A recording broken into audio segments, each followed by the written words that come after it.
suñu gan di Saliou Sarr Sy di ñu nar a waxtaanee ak moom ci métallurgie notamment de l'expertise sénégalaise en Asie loolee lañ nar a waxtaanee balaa ma lay bàyyeeg Cheikh rek dama bëgg nga ñëwal ñu ci lan mooy métallurgie. waaw di remercier encore Walfadjri di dalal bi ñu dalal mais métallurgie dafa xaw a yaatu. Ça touche beaucoup de choses donc bu ñu waxee métallurgie nit ñi seen xel ci li muy njëkk a dem mooy ci fer ak lépp loo xam ne ni moom la àndal ci en termes de développement ak en termes de d'application yoo xam ne ni mën nañ ko utiliser pour ay plateforme wala pour usine wala pour lépp loo xam ne rek ci industrie la jëm moom la ñuy wax la métallurgie. mu nekk domaine boo xam ne domaine bu yaatu la mais malheureusement Sénégal dese nañ ci xam actuellement lu ci Sénégalais yi sax ñu ngi ciy xaw a dégg tuuti à travers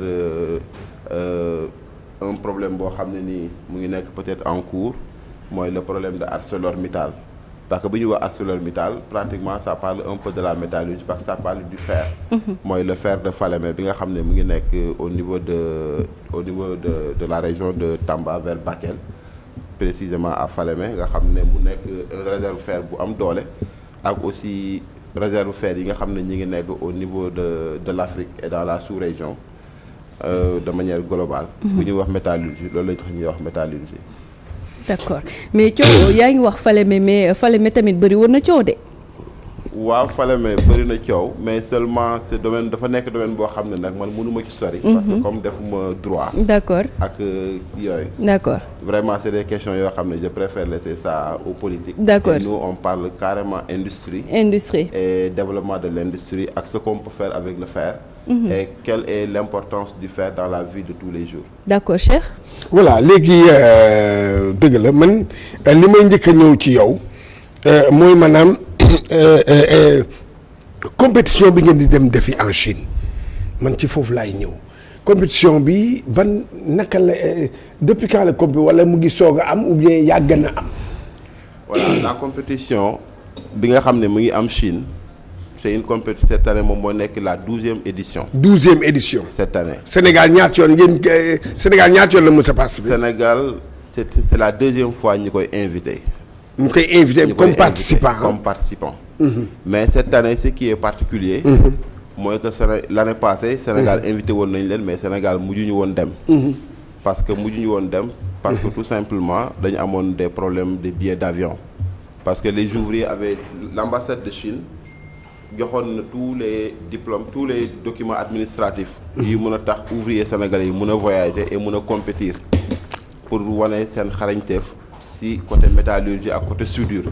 Parce que li particulier ci cette compétition mooy que foofu il y a tous les multinationales qui sont sur place et à chaque fois multinationales yooyu d'habitude ñoom ñooy ñëw en Afrique et actuellement leur point de chute c'est le Sénégal avec les hydrocarbures avec les mines nga xam ne Sénégal mu ngi commencé nekk une plateforme tournante concernant les hydrocarbures et les ressources extractives donc c'est sur ce que lañ invité Sénégal pour une 2e fois et pour que Sénégal mën a dem foofu mën a wane seen xarañteef parce que dañu gis ne à chaque fois multinationales bi ñuy ñëw Afrique et bu ñuy ñëw plus particulièrement au Sénégal dañuy indaale seen ouvrier. waaw parce que dañuy jàpp ne ouvrier sénégalais yi.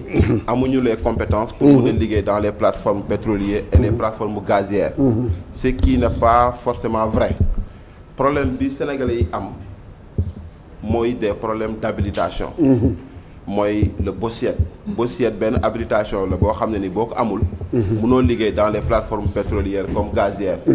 et dafay nekk loo xam ne ni c'est un manque à gagner énorme pour l'État du Sénégal. et pour pallier à ça il y a des efforts qui sont en train d'être faits mais c'est pas suffisant.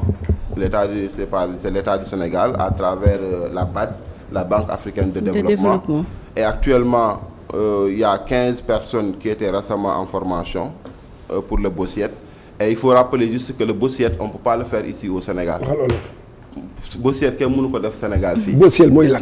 Bossiet benn habilitation la nan ngay taxawee boo demee biir géej boo bëggee liggéey ban comportement nga war a adopter pour que ñi ngay liggéeyal doo am incidence ñoom doo leen gaañ en même temps wala doo daanu ci biir ndox bi wala aussi boo daanoo ci biir ndox bi nan nga war a positionné woo ba ñi mën a ñëw secourir la donc pratiquement nekkul habilitation bu extraordinaire parce que du la jox benn compétence boo mën a ci sa wàllu li nga war a da nga ko war a mën a liggéey ak sa loxo mais boo ko amul nag mënoo dem liggéey biir géej et la BAD a financé ce programme il y avait 15 Sénégalais qui étaient partis mais ñun lu ñu ciy déplorer mooy que c'est pas souvent les ouvriers la ñuy jël bu ñu jël ñi nga xam ne ñoo ko soxla parce que tey ñan la ñuy yóbbu kon dañuy yóbbu ñoo xam ne ils sont dans l'administration wala ñoo xam ne ñoo xam duñu ay ouvrier daal duñu ay ouvrier ils savent pas travailler à la main dañuy dem yóbbu ñoo xam ne ni administration lañ nekk ils sont dans les bureaux ou bien ils sont dans des organisations yoo xam ne ni kenn xamul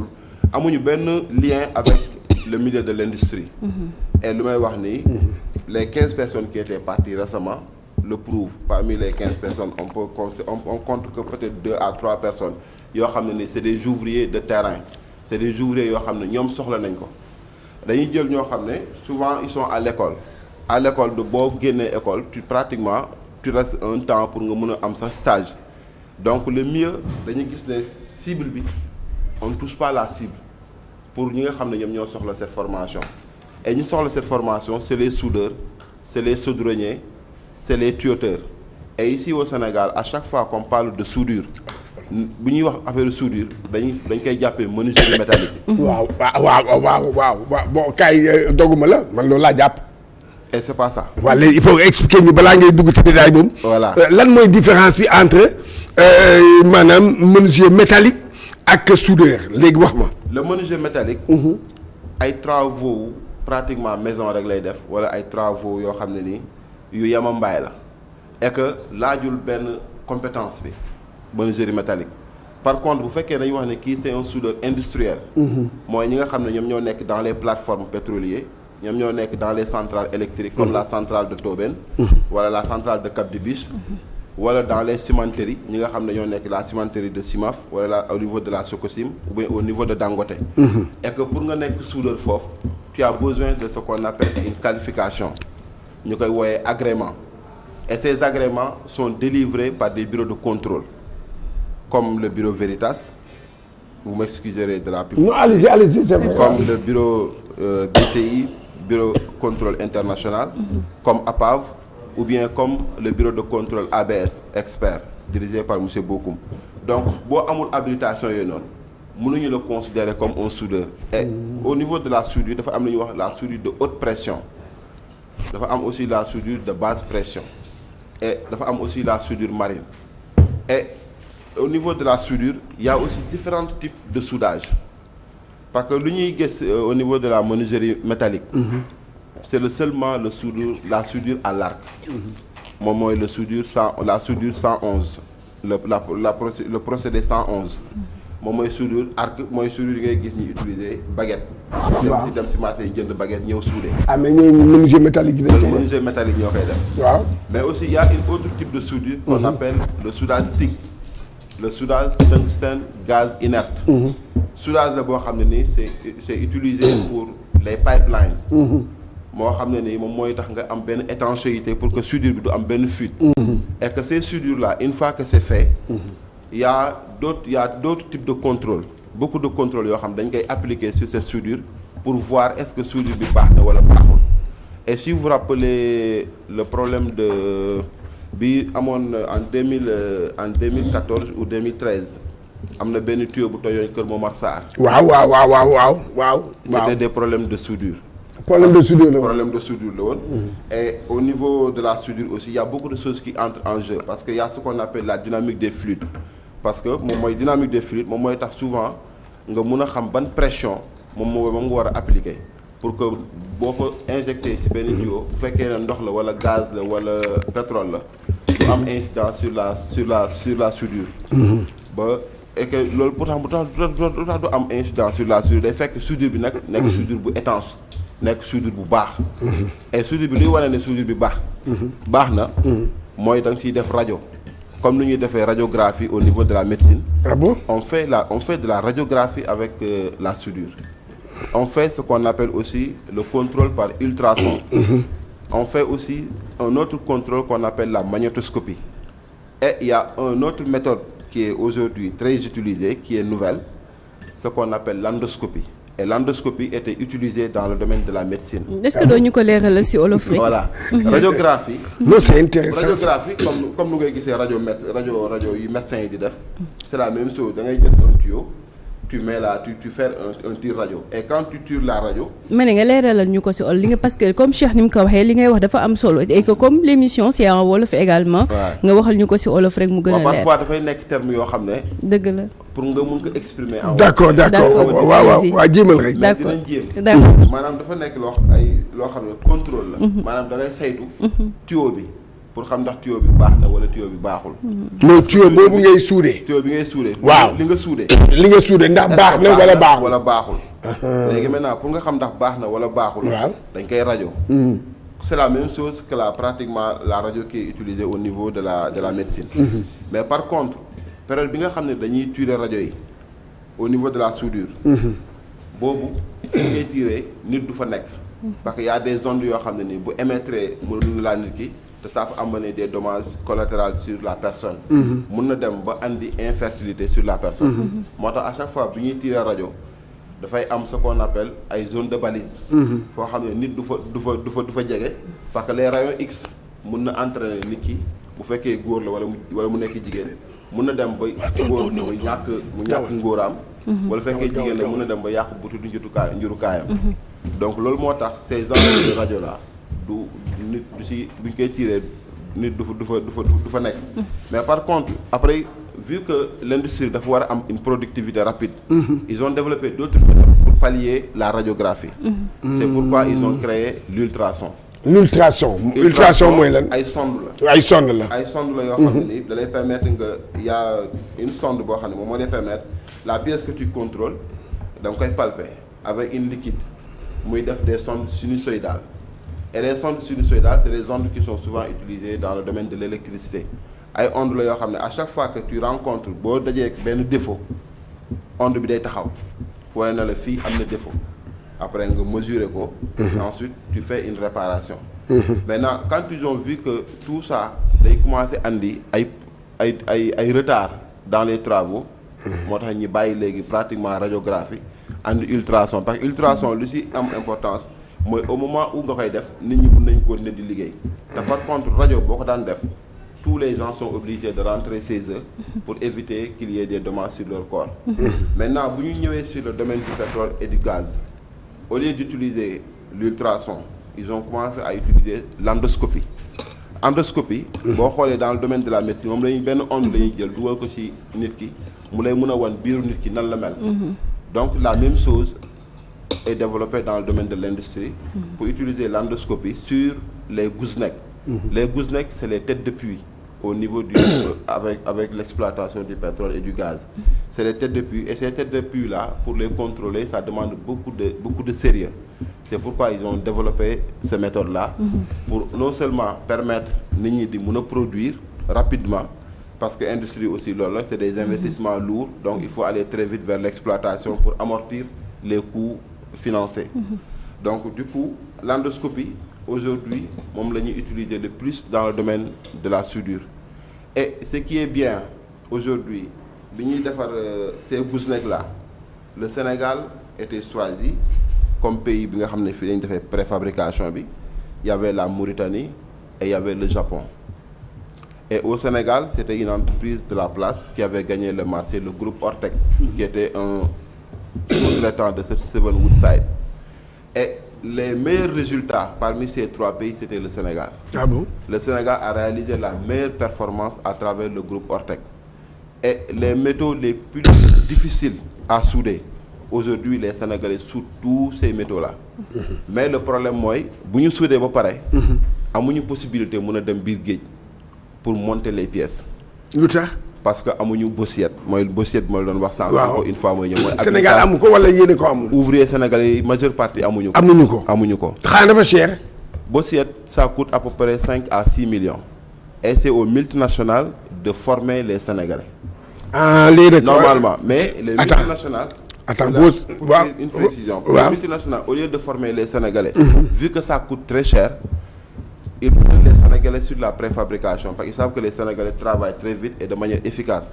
Maintenant, au lieu de les former pour qu'ils aillent en mer continuer le travail, ils font appel à des gens yoo xam ne ni dans leur pays ñoom yàgg nañu fa exploiter pétrole ak gaz. mooy les Congolais le Nigeria. Les Gabonais. mooy des gens de la sous-région. waaw xam naa waaw rien contre mooy fi pétrole am on est conscient que un Sénégalais peut gagner sa vie au Gabon. Que le Gabonais gagne sa vie au Sénégal. Que l'Américain gagne sa vie ici au Sénégal, c'est pas un problème. Mais ce qu'il faut, c'est de former le personnel sénégalais. Quand surtout que si le personnel est capable de faire le travail, une simple habilitation bi nga xam ne moom moo la mën a permettre nga war a mën a dem géej uniquement pour faire le travail warul nekk un handicap. Et que dañuy wax transfert de compétences, mais loolu du transfert de compétences, loolu c'est un droit acquis au niveau des Sénégalais et que l'ouvrier sénégalais war ko mën a am. Et le contenu local il travaille. Le contenu local ñu ngi siy liggéey moom mooy le CNCSL, le Conseil national du suivi du contenu local dirigé par Mor Bakho. Ils font des efforts mais c'est pas des efforts suffisants. Il y a d'autres gens qui font des efforts mais pourquoi suffisant? C'est pas suffisant parce que da ngay jël sur une année lu ñu ciy former si ay ouvriers ay 2 lay nekk 3 personnes. xanaa formation bi dafa cher. C'est ce que je disais, la formation coûte à peu près 6 millions, 7 millions. Pour nga former dans la nit sous-région. Pour nga former nit, il faut 6 millions. Pour une personne. Pour une personne. Pour une personne. Et Sénégal amul tey plateforme bu koy mën a permettre mu mun fi former ay nit. Pour former les Sénégalais, il faut les amener au Gabon, il faut les amener au Congo ou au Ghana. Récemment, je pense que ñi mujjee dem formation, ils étaient au Kenya. lañ leen former. Donc tous ces pays-là am nañ ñoom les plateaux pour le faire. Et le Sénégal aussi. ñun on a donné des suggestions yoo xam ne ni mun nañ ko utiliser comme plateforme. lan mooy suggestion yi. mooy tey bu ñu utiliser woon la piscine olympique. piscine la boo xam ne ni c'est assez large nekk na plateau boo parce que c'est juste nage de genre nage lañ lay jàngal. ak comment se tenir dans l'eau pour que boo ñëwee boo daanoo ci biir géej gi. nit ñi mën la ñëw les premiers secours nga bañ a paniquer. pour que ñu mën la ñëw secourir la. D'accord mais Cheikh. allez-y waaw bon gis nga ñu ngi may wax ne di may envoyer message di may naan ne il faut nga wax wolof bon c'est vrai Seydina Omar Ba amul benn problème dinañ jéem ak moom xam naa ne moom. dafa xaw a kii rek nasaraane rek voilà léegi xam nga man lan moo ma jaaxal. man defe naa ne yéen a ngi bokk ci ministère des mines. su ma juumul. foofu ngeen wax a bokk. ah. mais problème yi ngeen di jàngatoo ci seen secteur problème yooyu yëpp xanaa yéen doo leen ci amu leen interlocuteur boo xam ne ak ministre bi pour mun a wax ak moom. On n'a pas accès aux autorités honnêtement. mais boo leen ko deful dañuy bind autorités yi mais souvent duñu am réponse. amu leen association wala amicale wala nanga. Il y a des associations, il y a 2 associations, il y a ACTSS, association des chaudronniers soudeurs et tuyautés du Sénégal. Waaw. Il y a aussi une autre association qui s'appelle COSMIC, collectif des ouvriers du Sénégal dans les mines et les industries. Waaw. 2 associations yoo xam ne très actives sur le terrain di jàppale ouvriers yi mais suñu voix demul foo xam ne nii ba telle sorte que dinañ ñu dégg de ce fait lu ñu mën mooy bind les autorités bind rek nga mën. yow ci ban nga bokk yow. man je fais partie de COSMI. waaw yéen waa COSMI du Sénégal dans les mines et les industries. équipe nationale bi di dem compétition soudeur fële en Chine. waaw ñooñu xanaa ñooñu waa COSMI la ou bien da ngeen def benn sélection. pour équipe bi dem pour représenter Sénégal on fait pas la distinction. COSMI wala ACTSS dañuy dem Sénégal. et d'ailleurs même bi ñuy envoyé invitation bi on a mis Sénégal après dañuy def un choix. juste. par rapport à des diplômes yi nga xam moom lay suudee di présenter. mais du ñu wax ne COSMI la ñuy dem pour représenter wala dañuy wax ne ACTSS la ñuy dem pour représenter sinon l'idée de départ dañ koy fausser mais dañuy wax dañuy dem pour représenter le Sénégal et l'industrie sénégalaise. waaw d'accord daaw première njëkk nañ leen invité demu leen loolu nga wax. bi ñuy invité daaw demuñu woon. waaw mais man j'avais pris mes propres moyens. waaw yow nga dem assister à cette compétition. yow nga dem assister. mais bi ma demee assister à cette compétition. durant les travaux. vu la discussion yi ñu doon mener ak les connaissances que j'ai présentées en termes de connaissances sur la soudure et au niveau des techniques de contrôle. J'ai été coopté sur le comité d'organisation et le comité scientifique de ARCOP International Welding. yow ci comité bi nga bokk. Actuellement je fais partie de ceux qui ont élaboré les sujets de la compétition. Et du comité qui va siéger pour mun a xam après soudure yan candidat ñoo def la meilleure soudure pour gagner compétition bi. man je fais partie de ce comité là. Année passée bi ma doon dem j'avais pris mes propres moyens et quand je suis parti le Sénégal au lieu que ñi ko doon invité directement l'invitation passait par le Cameroun et bi ñu demee durant les discussions on les a fait savoir que si vous voulez que le Sénégal di ñëw dans des compétitions pareilles quand vous nous invitez da ngeen ñuy jox une invitation directe doo am intermédiaire et cette année c'est ce qu'ils ont fait. L'invitation a été envoyée directement au Sénégal. C'est ce qui nous a permis de présenter 5 soudeurs et un accompagnant. Et sur ce, État Chine, à travers l'ambassade de Chine, nous a délivré tous les visas à temps. Et au niveau de la Chine, une fois qu'on sera sur place, la Chine prendra en charge tout ce qui est hébergement. Bon. C'est vrai parce que terme il y a aucun terme technique tamit. Voilà bu ñu demee Chine et bu ñu demee Chine bu ñu fa demee fu ñuy dëkk ak lu ñuy lekk ak transport bi nga xam ne ni moom mooy am entre zone par zone état chinois moo koy gérer. kon léegi yéen lan moo leen téye. ñun lenn rek moo ñuy téye Sénégal mooy ñu ne peut-être amuñu billet d'avion pour mun a dem pour participer. billet d'avion rek. billet d'avion kese moo ñu pour délégation bi ñaata la. 6 personnes. 6 personnes waaw léegi c'est que kii Saliou. xanaa nag bindu leen ministre bi. bind nañ le ministre des mines Birame Souleye Diop. bind nañ le ministre de l'industrie Serigne Gueye Diop. bind nañ le ministre de la formation professionnelle. bind nañ le contenu local parce que pratiquement ces 4 personnes là ñoom ils sont directement rattachés à l'industrie. Donc ñoom ñoo nekk suñu interlocuteur direct. on a écrit bindoon nañ aussi la présidence tontu ñu orienté ñu vers le ministre de l'industrie. waaw. bi ñu orienté vers le ministre de l'industrie. le ministre de l'industrie. orienté ñu vers ADE PME. ADE PME. Wow. Après ADE PME nous ont expliqué de manière claire que eux ils ne financeront pas un projet pareil. Ñoom ils sont dans l'accompagnement des entreprises. Donc du coup ils peuvent pas financer un voyage boo xam ne ni ci ay compétition lay dem ak yooyu et ça se comprend aussi. waa léegi loolu bi mu amee est-ce que leen nag bindaatu leen maanaam ministère boobu ngeen ne ko non fi ngeen ñu boole foofu amul ki parce que man déjà tudd nga fi ñeenti ministère yoo xam ne ñoo leen waxoon accompagner pour ay billets d'avion pour dem wane expertise du Sénégal man affaire boobu jaaxal na ma. ci 6 personnes. ci 6 personnes voilà donc j'en profite pour que ma interpeller si ki nga xamante ne moo di sama yeneen ñaari intervenants yi xam naa ne dañoo tardé après ñu laaj leen fan ngeen nekkoon système maa ngi lay nuyu bu baax a baax.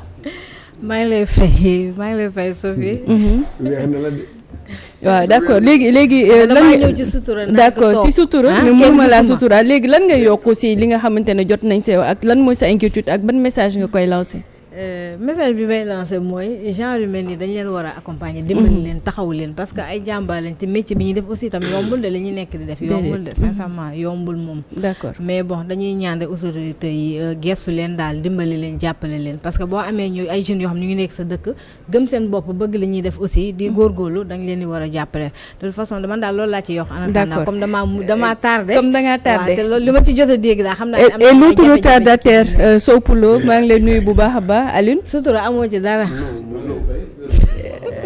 di lay gërëm donc comme temps bi dañu xoj après deuxième partie ma bàyyi la nga nuyoo balaa ñoo casser rythme bi muy dégg nga li nga xamante ne jot na ko see wax tey jii ñoom ñu ngi bëgg a dem représenter ji l'état du Sénégal en Asie waaye 6 billets kese billet d'avion moom moo leen fi nar a tey ban message ngay lancer foofu ak tamit bu fekkee am nga message question boo koy poser.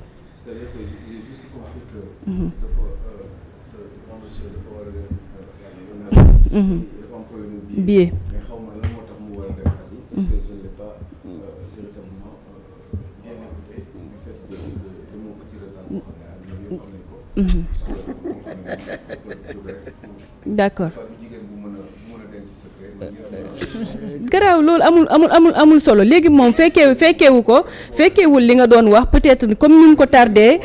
am na Alioune Sow mu daaneel déedéet du daaneel parce que loolu li muy wax baaxul arrangé wu ma léegi li mu wax mun na am ñeneen ñoo xamante ne dal na leen maanaam am na ñeneen ñoo xamante ne tombé wuñ yow jafe-jafe yi nga xamante ne moom am ngeen ko ba lan moo waral ngeen di dem Chine ba tey jii en 30 secondes rek Alioune réagiraat. luy waral ñuy dem Chine mooy benn compétition internationale de soudage. ñu invité et cette compétition day dajale. monde industrie bi yëpp bu nekk ci monde bi tous les multinationales vont se rencontrer en Chine. pour ñu mën a natt soudeurs yi nekk ci monde bi fan la seen xarañteef toll. parce que dañu gis ne à chaque fois bu ñuy ñëw Afrique surtout multinationales yi ñëw Sénégal day ñëw di indaale ay personnel te ñoom dañu jàpp ne sénégalais yi amuñu compétence pour mën a souder pour mën a liggéey sur des plateformes pétrolières ak gazières. léegi nag occasion la ñu may les ouvriers sénégalais pour que bu ñu demee foofu ñu wane seen savoir faire. wan xam lan la ñu mën ak lan la ñu mënul. léegi nag am nañ visa yi am nañ lépp. billet d'avion kese. billet d'avion wóor na ma ni classe économique la te classe économique pour aller en Chine ça doit tourner autour de maximum 1 million de francs CFA. aller-retour bu dee une semaine nga def peut-être que ñoom ñoo leen di héberger apparemment. ñoom ñoo ñuy héberger tout ça. ñoom ñoo koy def donc 6 millions.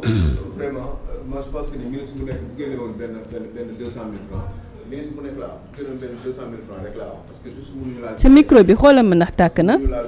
mënuñu laal ci kees yi mënuñu laal dara donc ku si nekk rek bu cotiser benn 200 000 wala benn 250 000 je pense que ni di ngeen am 6 millions yoo xam ne mën na leen tax ngeen jënd billet avion aller retour ngeen dem dellu soir. Maintenant c'est une question de volonté politique de volonté et puis. non seulement sax ñoom sax Sénégal ñu jaay Sénégal chinois yi par rapport ak métier wu soudeur loolu ce serait une très très bonne chose mais le fait que ni est-ce que yëg nañu ko wala est-ce que ni jël nañu les dispositions nécessaires wala est-ce que vous en aviez discuté préalablement ak ñoom ba ñu wax ak yow apparemment da nga ne bind na. le ministre Birame Souleye prendre attache ak moom mais amul. ak waa contenu local également amul retour man comprendre moom pourtant lii lu gaaw la waroon mën a nekk. c'est très rapide maximum 10 millions sax war na leen ko mën a may. 10 millions rek pour ngeen dem dellu si waat pour compléter votre doguma la loolu la ñuy dépenser très rapidement en une journée ah. ñaari ministère rek loolu la ñuy dépenser bon. et juste pour compléter. C'est le Sénégal même pour la compétition de cette année. C'est le Sénégal que ARCOP International Welding a choisi pour faire le discours inaugural de la compétition. En plus. Sénégal la ñu tànn pour mu def. le discours discours inaugural. waaw. tout ce que j'ai dit. léegi non li la Cheikh wax mun nañ ko documenter. déedéet balaa nga avancer li la Cheikh wax ko ci olof. li nga mujjee wax que Sénégal moom nañu tànn. waaw que Sénégal moom la ñuy tànn pour que bu ñu demee Chine et c'est le seul pays africain Sénégal donc sax moo fa nekk pays africain sax bu bokk ci comité scientifique. Sénégal rek. voilà moom moo fa nekk ci Afrique. te mooy ubbi. en même temps moom mooy ubbi. discours yi foofu. d'accord ñu koy wooyee 18e sommet des pays de l'Asiatique donc Sénégal dañ choisir pour que mu ubbi sommet boobu. mais boo leen fa nekkul bu ñu fa nekkul ils vont considérer que Sénégal ñëwuñu. te lu ñu njëkk a jàpp lu tax Sénégal loolu ban date la dañuy jàpp ne Sénégal amuñu ay compétences moo tax ñëwuñu parce que année passée aussi bi ñu fa demee dañoo jàppoon ne bi ñuy def seen wax dañu wax ne ñuy ñëwul ñëpp on considère que ne amuñu ay compétences yu leen mën a permettre ñu mën a ñëw concurrencer au niveau mondial. donc est-ce que mën nañu def benn appel à Birame Souleye Diop. wala sénégalais ñu cotiser. waaw c'est juste une façon de dire parce que jar na ko en réalité. comme que ñoom. ils ont maanaam fëgg nañu buntu yëpp fëgg nañ ko amul benn buntu ubbeekuwul mais c'est que yéen seen association yi tamit xanaa nag au moins. waroon nañu préparer wu am ay. en conséquence ou bien ngeen am benn sponsor boo xam da leen di accompagner. non nii Cheikh wax dëgguma la waaw mais Cheikh Diangourou dans une semaine ils vont partir. Après on va régler le problème. Et Sénégal mu absenté tey ci lii nii. dafa pour man loolu ça serait inconcevable. léegi comme nguur gi apparemment xañ na tey dinañu dégg ñoom Birame Souleye Diop. bu ñu mënul génnee entre 6 ak 8 millions de francs CFA ñu jox ko ñii nga xam ne dañu war a dem pour représenter Sénégal de surcroît ce que je ne savais pas. discours inaugural bi ñoom ñoo koy def. bu fekkee ne loolu mënuñu ko def ñun ñu woo. ñu mbaax ñu nekk ci réew mi. am alal di dimbali doomu jàmbur yi. ñu ngi leen di ñaan mais on n'a qu'à faire appel parce que pour suñu réew la. ñoom bu ñu deful seen liggéey ñun ñu def en sorte que ni des braves gens qui sont dans ce pays là. nañu jarul sax cotiser am na ñoo xam ne ku si nekk boo joxee 1 million. moi je pense Cheikh Ndiane Ablaye Fall.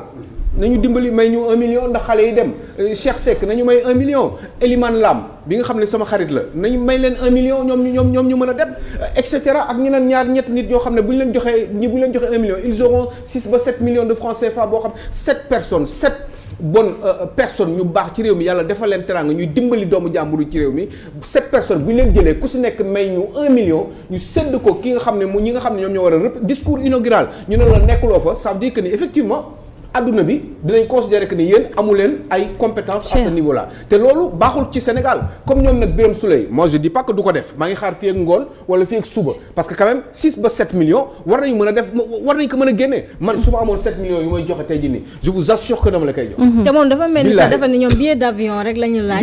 kese ñoom ñoo koy jël kese loolu yomb na vraiment. surtout ñu évoqué avant ñu koy fàtte ak peut-être. nga daanele waale foofu waaw.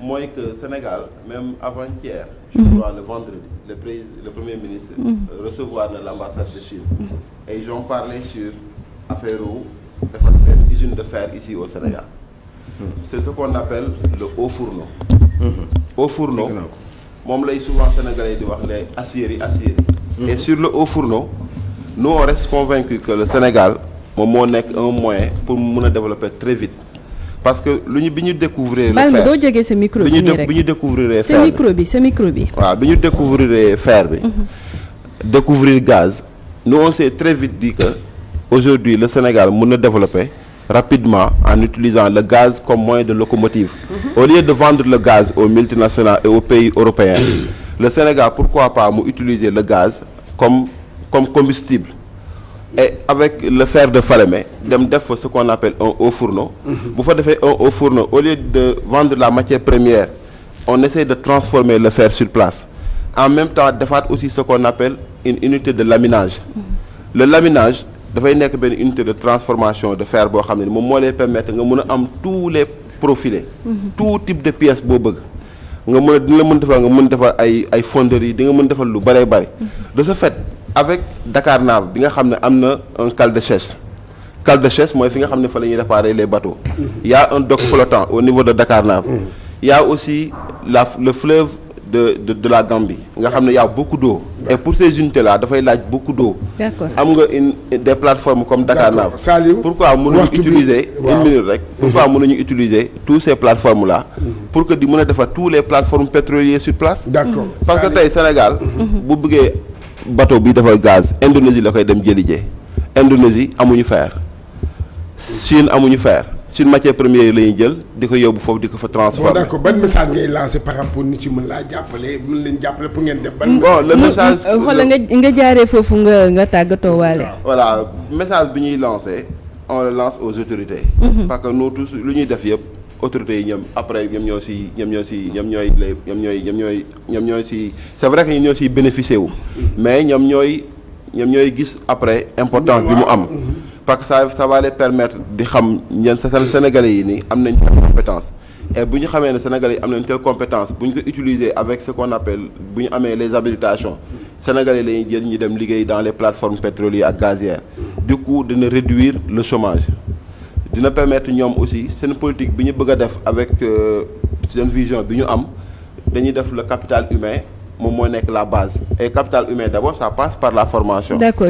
Donc di gërëm Walfadjri di vous remercier aussi l'occasion que vous nous donnez et di faire appel à toute personne de bonne volonté bu am sensibilité si par rapport ak le message que nous sommes en train de véhiculer ñu ku ci mën a dimbale pour que compétiteurs yi mën a dem compétir vraiment dinañ si sant.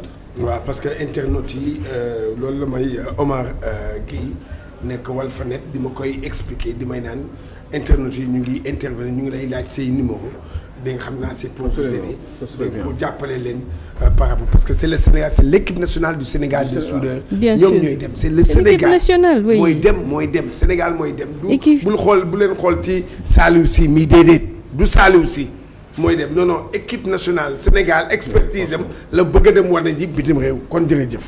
Et le Sénégal qui fait son discours inaugural. Surtout waaw ma joxel numéro bi nga tàggatoo waale foofu. sama numéro de téléphone c'est 77. 606 39 06. et pour rappel man je suis tous mes études fii laa ko def fii Sénégal. fii juste rek si vous me le permettez. Je suis jamais sorti du pays tous mes études je les fais ici. maanaam li nga jàng yëpp jàngee woo ko bitim réew fii nga ko jàngee ñu lay sant bu baax di lay gërëm. di sant ñëpp ñoo xamante ne jàppoon nañ si bi lépp jotaay alors ñu dem nag très rapidement.